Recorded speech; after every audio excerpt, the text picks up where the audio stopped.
नमस्कार दोस्तों, जैसा कि आपको पूर्व विदित है, हम आदिकालीन साहित्य पढ़ रहे हैं। उसी की श्रेणी में हम आगे के प्रश्न लेके आपके सामने हाजिर हैं।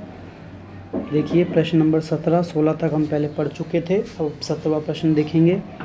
17वें प्रश्न में हम देखेंगे दोस्तों कि बीसलदेव रासो की रचना किसने की और रचना काल कब था। तो नरपति नाले ने इसकी रचना की।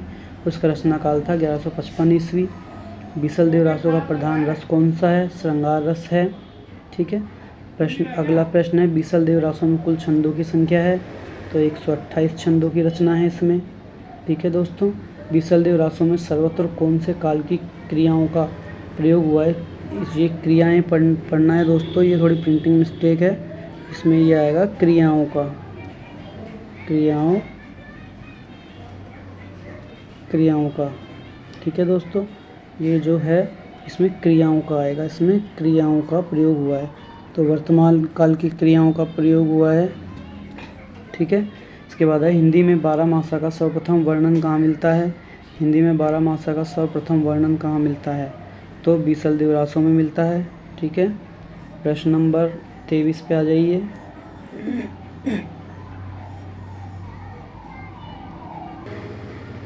प्रश्न नंबर 23 पे आ जाइए दोस्तों।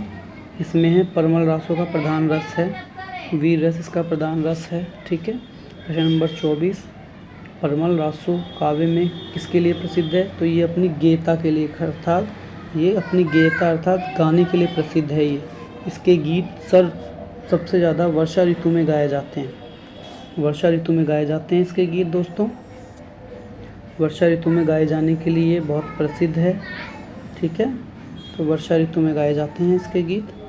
अगला प्रश्न है, प्रश्न नंबर 25, कि परमल रासो काव्य को उत्तर प्रदेश और उत्तराखंड में किस नाम से जाना जाता है? तो आला और उदल खंड के नाम से इसे जाना जाता है। प्रश्न नंबर 26, किस आलोचक ने परमल रासो को अर्ध प्रमाणित माना है? तो हरिहर प्रसाद द्विवेदी ने माना है। अगला, परमल रासो को सर्वप्रथम प्रकाशन किसने व कब कराया? परमल रासो का सर्वप्रथम प्रकाशन किसने करवाया और कब करवाया? तो परमल रासो का सर्वप्रथम प्रकाशन हुआ था दोस्तों 1865 में। उस टाइम वर्तमान तत्कालीन कलेक्टर थे चार्ल्स एलियट, उन्होंने करवाया था।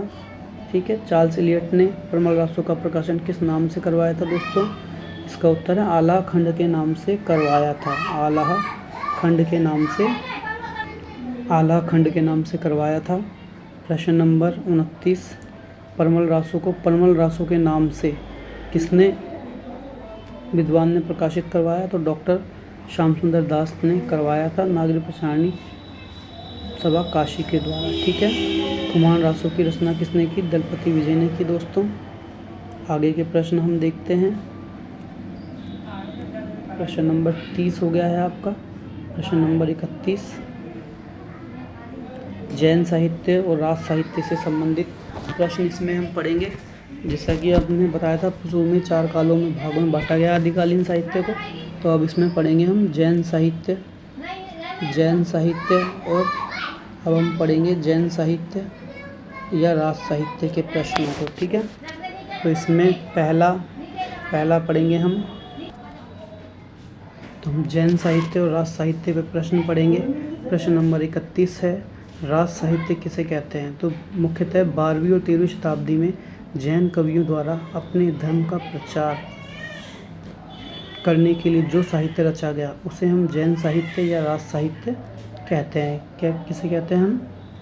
उसे हम जैन साहित्य या राज साहित्य कहते हैं। ठीक है दोस्तों, आ गया इसका जवाब आपके पास। अगला देखो,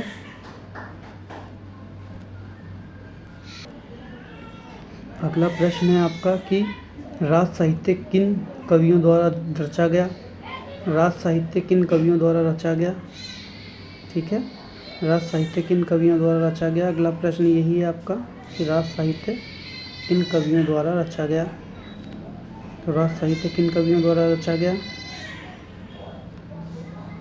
जैन कवियों द्वारा रचा गया राज साहित्य।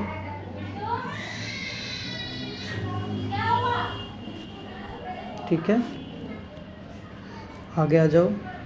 जैन साहित्यों के कथन का कथन का, कथन नहीं होता दोस्तों, ये होगा कथानक का। जैन साहित्यों के कथानक का, जैन साहित्यों के कथानक का।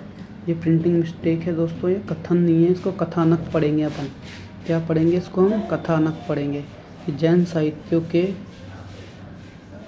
कथानक का मुख्य स्रोत या उपजीव्य क्या है? जैन पुराण है। ठीक है दोस्तों, ये थोड़ा गलत प्रिंट हो गया है, ये कथन नहीं है, कथानक है ये। ठीक है, तो जैन पुराण है। ठीक है, भारतेश्वर बाहुबली रास के रचनाकार कौन हैं? तो इसके रचनाकार हैं शालिभद्र सूरी। ये कौन सी रचना है, कैसी रचना है? ये रास साहित्य की पहली रचना मानी जाती है। ठीक है, भारतेश्वर बाहुबली रास। अगला प्रश्न है, जीन विजय ने जैन साहित्य की रास परंपरा का प्रथम ग्रंथ किसे माना? इसे ही माना है भारतेश्वर बाहुबली रास। इसके रचनाकार कौन है? शालिभद्र सूरी हैं। ठीक है दोस्तों, ये एक महत्वपूर्ण प्रश्न है। आगे आ जाइए आप। प्रश्न नंबर 36 कि शालिभद्र सूरी को हिंदी का प्रथम कवि किसने माना है? गणपति चंद्र गुप्त ने माना है, गणपति चंद्र गुप्त ने। ये DSSB में भी और RPS में पूछा जा चुका है सवाल। ठीक है, प्रश्न नंबर 37 है कि पंच पांडव चरित्र रास के रचनाकार कौन हैं? शालिभद्र सूरी हैं। ठीक है, अगला आएगा, हिंदी रास परंपरा की प्रथम ऐतिहासिक रचना किसे माना गया है? हिंदी रास परंपरा की प्रथम ऐतिहासिक रचना किसे माना गया है? तो हिंदी रास परंपरा की प्रथम ऐतिहासिक रचना माना गया है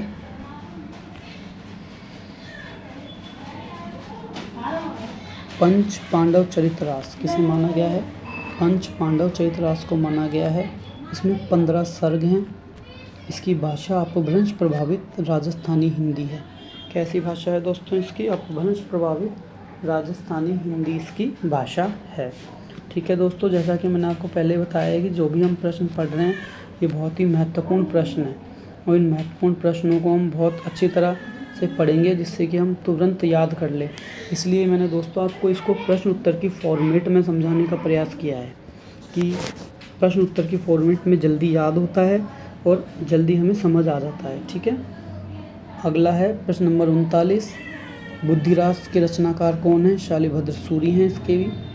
प्रश्न नंबर 40, चंदन बाला रास के रचनाकार कौन है? ये डबल बार प्रिंट हो गया है, इसको आप हटा सकते हैं। ठीक है, चंदन बाला रास के रचनाकार कौन है?